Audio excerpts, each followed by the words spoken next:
SPR Forum Videos. I'm Peter Loshak, and we are previewing Week 1 in college football in Inside the Lines, and we are talking with Joe Duffy from OffshoreInsiders.com. Old school handicapper, industry survivor. I listen to every word he says with bated breath. Joe Duffy, thanks for being back with us. Thank you, Peter. I'm drinking that Costa Rican coffee, not getting a lot of sleep, but we're going to have a lot of winners this year. Yeah, me too. I'm not getting a lot of sleep either. There's a UFC that I had to do on Monday as well. All right, Toledo at Florida. Florida is a 24-point favorite. Now, I think I'm liking the side here. Before we get into it, give yourself a little plug, OffshoreInsiders.com. OffshoreInsiders.com is now my permanent home. I trace my roots all the way back to the score phone days. I've been a professional handicapper since 1988 and have been betting and handicapping before that. This is going to be my best year ever. I honestly believe that. I'll be more than happy to send you a link to a video that I made with our in-house that explains very specific reasons why it's going to be our best year yet. If you just email me through the site, the contact form at OffshoreInsiders.com. But in short, really have refined my metrics, going more back to basics. And in the previous couple years, I think I probably weighed the technology and the fancy algorithms a little bit too much, and it talked me out of some winners. But this year will be my best year yet. All right, awesome. I have a good feeling this year for you too, Joe Duffy. I predict that it's going to be your third best year ever handicapping college football. That'll be fantastic. That'll be great. I've had a lot of good years along the way.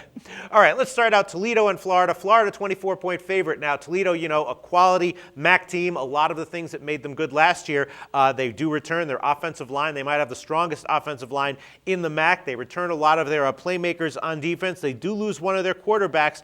Florida, they're kind of a team that Will Muschamp likes to run a lot. They're not totally built for blowouts. They have a promising team in certain respects this year, but they're probably going to be playing pretty conservatively. They're not very deep in certain areas. We remember last year, Florida, it was a 28-point favorite in Week 1 to another MAC team, Bowling Green. They only won by 13. Bowling Green got the easy cover. I'm thinking Toledo plus 24 is a pretty good bet here.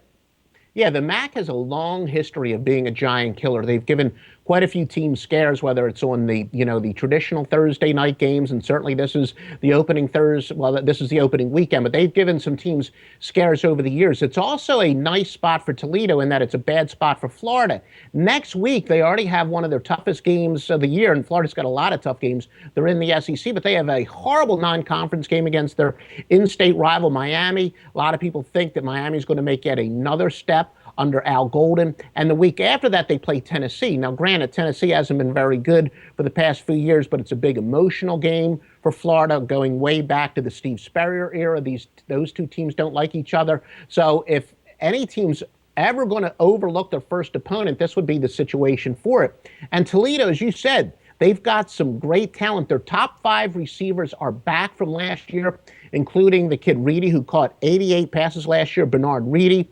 Terrence Owens completed 61.4% of his passes last year. As you said, they did have 2 quarterbacks last year, but he was one of their two-headed quarterbacks. He's got some great statistics. He's got a great resume. So an experienced quarterback, 5 top receivers back. And as you said, Florida's very thin at the running back position.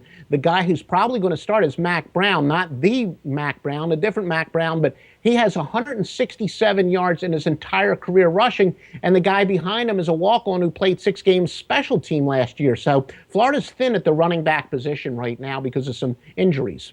Yeah, I'm not sure if I would label Toledo quite a giant killer, but I would definitely lay them a giant coverer if you give them 24 points.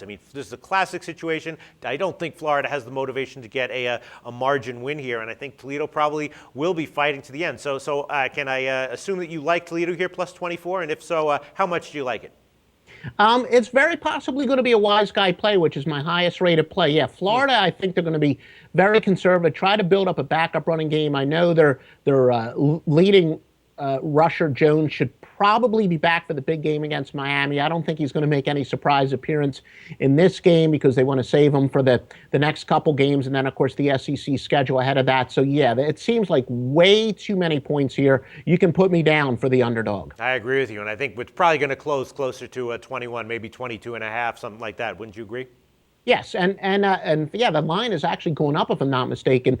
And again, Toledo, they've got some balance. They got the kid David Fluellen, a good running back, rushed for almost 1,500 yards last year. So they've got the balance and they've got the firepower. Most importantly, with that great passing game, you know, one of the great words that you like when you're betting the underdog is backdoor. They've got that Right. ability to get that Yep. backdoor cover and make it look a little closer than, you know, maybe the play says. We're mostly concerned with the scoreboard says, and they can get those cheap touchdowns late.